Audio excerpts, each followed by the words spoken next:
Welcome to Alumni Field, home of the Brock Badgers. Homecoming weekend for the Brock Badgers. No score, early first quarter between the Badgers. And just as I say that, Brock connects to make it 1-0. And it's Andrew Ribka opening the scoring for the Badgers. Rod Mahood along with Jordan Hall. Jordan, thanks for being here. We've got the 2-1 Badgers, home to the 1-1 University of Toronto Varsity Blues, and we'll get into your background here arriving at Brock University, but I know it's been a busy day for yourself. Before this, you had some rugby on Alumni Field as well, didn't you? Yeah, it's been an exciting weekend overall for homecoming weekend. Before this match, as you mentioned, the Brock Badgers women's rugby team was facing off against the York Lions, and they came away with a convincing 59-12 victory, their second win of the season, so improving to 2-2, doing a great job defensively, making some big hits. Anytime the Lions seemed to get some forward momentum, Brock just put up a wall, and then they were able to break through. And now we move on, homecoming weekend, to a men's lacrosse Kufla action to be followed tomorrow by two soccer games, men's and women's soccer here at Alumni Field versus the Western Mustangs. So just tons going on for Brock University on this homecoming weekend. And last night we had a chance to sit beside each other at the Steel Blade Classic, and almost 4,000 fans inside Meridian Center. Big save early on there by the Brock starting netminder.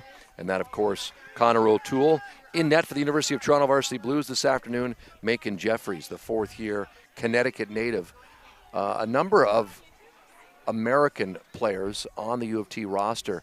And, of course, anyone that knows lacrosse, field lacrosse is bigger south of the border, while box lacrosse, arena lacrosse, is bigger here in Canada. Brock moves it around on offense.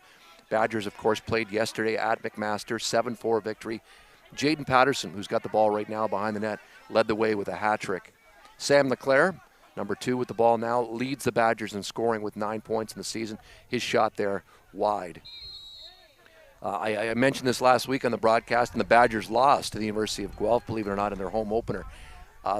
Kufla has introduced a shot clock, 80-second shot clock, to field lacrosse, to Kufla this year, and that'll mix things up a bit in terms of movement and things on offense. So, Jordan, I know you had a chance to watch that game last week against the University of Guelph, and the Badgers kept cutting close, but then the Griffins at 3-0 pulled away, didn't they?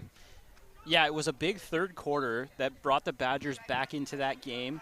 Guelph was fast out of the gates in the first half, but Brock was able to put together, I believe, 4 goals in the third quarter to bring the deficit down to 2.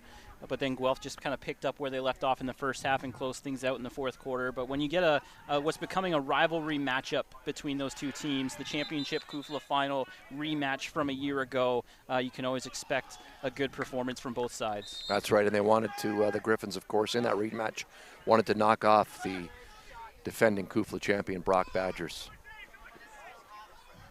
It's amazing as we sit here at Alumni Field. Literally 15 minutes ago, the sun was out, and Jordan said off the air to me it was baking. The temperatures probably dropped 10 degrees here as midway through the opening quarter, the Badgers lead the Varsity Blues by a score of 1-0. Toronto now on offense will work things around, set things up.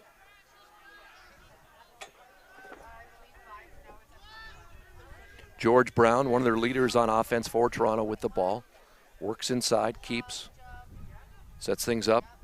The Davis